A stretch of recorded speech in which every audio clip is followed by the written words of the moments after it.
हमारे देश में वार की स्ट्रेटेजी नहीं है या कभी रही नहीं, ये बहुत बड़ी कमी है। आज मुझे लगता है कि पाकिस्तान टूटने को तत्पर है, बलूचिस्तान में बलूच लिबरेशन आर्मी लड़ रही है। तो पाकिस्तान इतना कमज़ोर देश है कि उसको थोड़े से प्रयासों से तोड़ा जा सकता है। राह के पूर्व अधिकारी एन.के. सूद, उन्होंने हामिद अंसारी के बारे में किताब में लिख करके कहा है कि जब हामिद अंसारी ईरान में राजदूत थे तो वहाँ ईरान में जो राह की टीम काम कर रही थी, उस पूरी टीम को ख़त्म करवाने का काम हामिद अंसारी ने किया। बांग्लादेश, उनकी स्ट्रेटेजी आप देखिए कि म्यांमार से जो जितने भी रोहिंग्या आते थे उनको उन्होंने कैंप में बसाया, लेकिन आज आपको मैं आमंत्रित करता हूँ ये विचार करने के लिए कि वो जो कैंप था वो है ही नहीं वहाँ बांग्लादेश में, वो गायब हो गए। कहाँ चले गए इतने म्यांमार से आए हुए मुसलमान, कहाँ गए ये कुछ पता नहीं। वो सीधे अब सारे के सारे भारत में आ गए और अब दक्षिण तक पहुँच गए हैं, हैदराबाद तक पहुँच गए हैं। ये स्थिति है, मतलब उन्होंने अपनी समस्या को भारत में धकेल दिया। बांग्लादेशी घुसपैठ इतनी ज़्यादा है, कांग्रेस के समय मनमोहन सिंह ने एक समझौता किया जिसे नॉन लीथल ट्रीटी कहते हैं। इस नॉन लीथल ट्रीटी के तहत वो निर्णय ऐसे हैं जिससे हमारे देश का अहित होता है और कोई लंबी योजना इस देश की सुरक्षा को लेकर के नहीं बनी है, नहीं बनाएगी। जब माननीय प्रधानमंत्री नरेंद्र मोदी जी ने इस तरफ ध्यान दिया, जनरल विपिन रावत ने इस तरफ बड़ी योजना से काम किया। आपात स्थिति से निपटने के लिए उन्होंने अग्निवीर योजना शुरू की।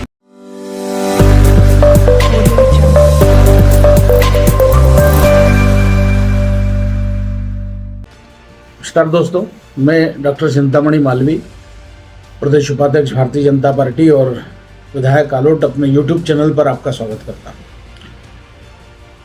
पिछले दिनों दो महत्वपूर्ण घटनाएं घटी। इजराइल के प्रधानमंत्री नेतन्याहू अमेरिका गए और अमेरिकी राष्ट्रपति के साथ उन्होंने प्रेस कॉन्फ्रेंस की और उसमें उन्होंने ये भी कहा कि जो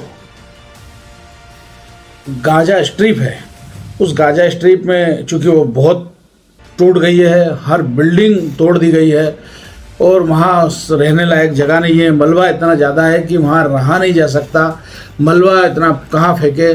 तो इसलिए अब उनको रिहेबिलिटेशन के लिए दूसरे देश या दूसरे किसी स्थान पर पूरी आबादी को शिफ्ट करने के लिए उन्होंने वहाँ से एक संदेश दिया, एक संकेत दिया।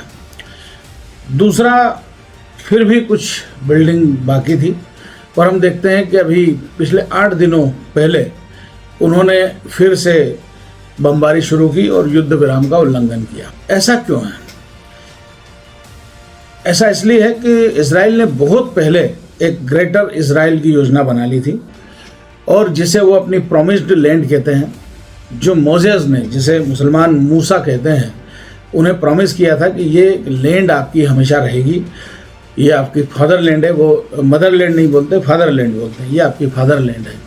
तो फादर लैंड पूरी उनकी बने और उसमें उन्होंने स्ट्रिप की भी पूरी योजना बना ली। इसके उलट हमारे देश में यदि हम देखते हैं तो शुरू से ही इस तरफ कभी विचार ही नहीं किया गया। जैसे देश आज़ाद हुआ तो शुरुआती दिनों में ही उस समय जनरल लोखार्ट थे, वो भारतीय सेना के सेनाध्यक्ष थे। उस समय अंग्रेज सेनाध्यक्ष थे, भारत और पाकिस्तान दोनों थे। तो उन्होंने अपना डिफेंस प्लान तैयार किया देश का और बड़े उत्साह के साथ नेहरू जी के पास गए, सैल्यूट दिया, टेबल पर रखा कि ये हमारा डिफेंस प्लान होगा।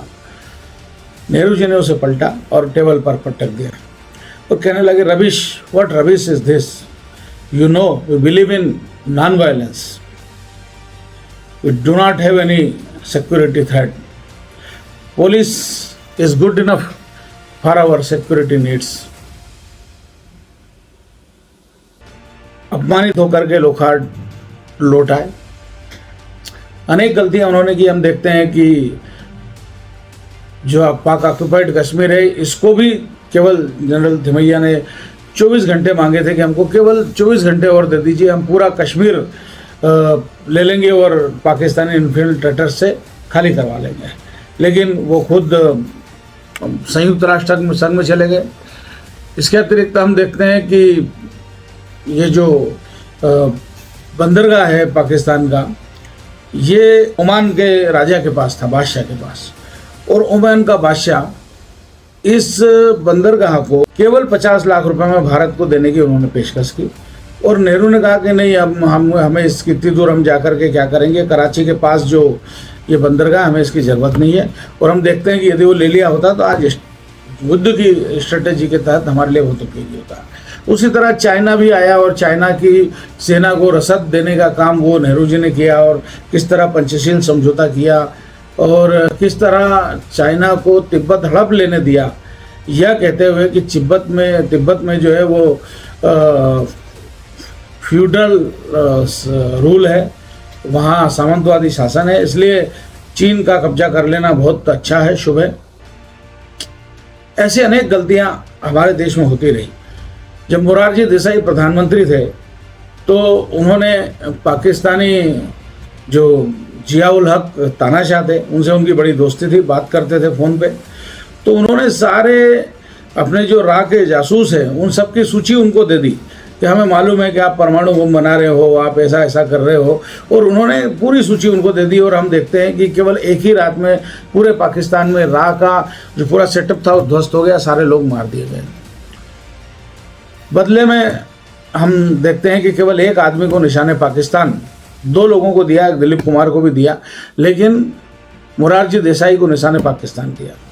मोरारजी देसाई ने उस समय कहा था कि भाई हम तो भाई हैं, हम तो पड़ोसी हैं, हमको एक दूसरे की जासूसी करने की ज़रूरत नहीं है, हमें क्या ज़रूरत जासूसी करने की, और इसलिए रा को उन्होंने पूरी मरवा दिया। ऐसे ही एक रा के पूर्व अधिकारी NK सूद, उन्होंने हामिद अंसारी के बारे में किताब में लिख करके कहा है कि जब हामिद अंसारी ईरान में राजदूत थे तो वहाँ ईरान में जो रा की टीम काम कर रही थी, उस पूरी टीम को ख़त्म करवाने का काम हामिद अंसारी ने किया। हमारे देश में वार की स्ट्रेटेजी नहीं है या कभी रही नहीं, ये बहुत बड़ी कमी है। आज मुझे लगता है कि पाकिस्तान टूटने को तत्पर है। बलूचिस्तान में बलूच लिबरेशन आर्मी अपना काम कर रही है, लड़ रही है। वैसे ही सिंध भी अपने आप में अंदर से बिल्कुल बहुत उद्वेलित है, आंदोलित है। और GA सिंध के नेता ने तो कई बार कहा कि भाई हम पाकिस्तानी 50 साल से हैं, उस समय कहा पाकिस्तानी 50 साल से हैं, मुसलमान हम 500 साल से हैं, लेकिन सिंधी तो हम 5000 साल से हैं।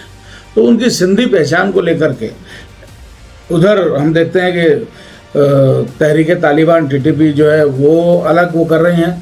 तो पाकिस्तान इतना कमज़ोर देश है कि उसको थोड़े से प्रयासों से तोड़ा जा सकता है। इस तरह के प्लान हमारे देश में भी करने की ज़रूरत है। हम बांग्लादेश देखते हैं कि बांग्लादेश, उनकी स्ट्रेटेजी आप देखिए कि म्यांमार से जो जितने भी रोहिंग्या आते थे उनको उन्होंने कैंप में बसाया, लेकिन आज आपको मैं आमंत्रित करता हूँ ये विचार करने के लिए कि वो जो कैंप थे या जो उनका रिहेबिलिटेशन था वो है ही नहीं वहाँ बांग्लादेश में, वो गायब हो गए। कहाँ चले गए इतने वहाँ से म्यांमार से आए हुए मुसलमान? रोहिंग्या कहाँ गए ये कुछ पता नहीं। वो सीधे अब सारे के सारे भारत में आ गए और अब दक्षिण तक पहुँच गए हैं, हैदराबाद तक पहुँच गए हैं। ये स्थिति आज भारत की है। मतलब उन्होंने अपनी समस्या को भारत में धकेल दिया। बांग्लादेशी घुसपैठ इतनी ज़्यादा है, कांग्रेस के समय मनमोहन सिंह ने एक समझौता किया जिसे नॉन लीथल ट्रीटी कहते हैं। इस नॉन लीथल ट्रीटी के तहत भारत की सेना जो बांग्लादेश की सीमा पर किसी पर गोली नहीं चला सकती, और इसका परिणाम यह है कि हमारी जो BSF है इसकी भी ताकत उसके पास नहीं है। ऐसी स्थिति BSF की है, वो किसी तरह रक्षा कर रहे हैं। तो ये वास्तव में जिस तरह के कानून, जिस तरह के नियम, जिस तरह के निर्णय पुरानी सरकार लेकर के गई है, वो निर्णय ऐसे हैं जिससे हमारे देश का अहित होता है, और कोई लंबी योजना इस देश की सुरक्षा को लेकर के नहीं बनी है, नहीं बनाएंगे। जब माननीय प्रधानमंत्री नरेंद्र मोदी जी ने इस तरफ ध्यान दिया। जनरल विपिन रावत ने इस तरफ बड़ी योजना से काम किया। हम देखते हैं कि नागपुर में जिस तरह के दंगे हुए और ऐसी व्यवस्थाओं से और ऐसे आपात स्थिति से निपटने के लिए उन्होंने अग्निवीर योजना शुरू की। उन्होंने बहुत खुले दिल से कहा कि हमें 2.5 मोर्चों पर लड़ना पड़ेगा।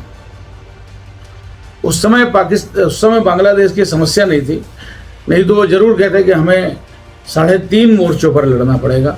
तो यह विचार केवल पॉलिटिशियन का नहीं, इस तरह की देश के डिफेंस को लेकर के बड़ी योजनाएं ये केवल मिलिट्री मैन की नहीं, सेनाध्यक्षों की नहीं, ये वस्तुतः आम जनता को भी इस दिशा में विचार करना चाहिए कि हमारे देश की सुरक्षा किस किस तरह हो सकती है और क्या हो सकता है, क्योंकि सुरक्षा बहुत बड़ा सवाल है। और जब सुरक्षा रहती है तो उन्नति होती है, वित्त व्यवस्था विकास करती है। जब सुरक्षा होती है तो संगीत विकसित होता है, कला विकसित होती है, कविताएं निकलती है, जो भी कुछ निर्माण होता है, बनता है, वो सुरक्षित वातावरण में बनता है। इसलिए सुरक्षा बहुत ज़रूरी है और इसके लिए लंबे प्लान की आवश्यकता है।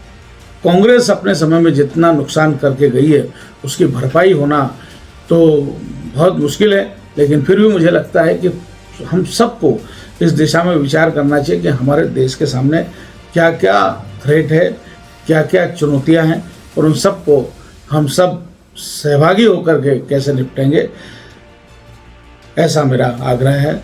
बहुत बहुत धन्यवाद। भारत माता की।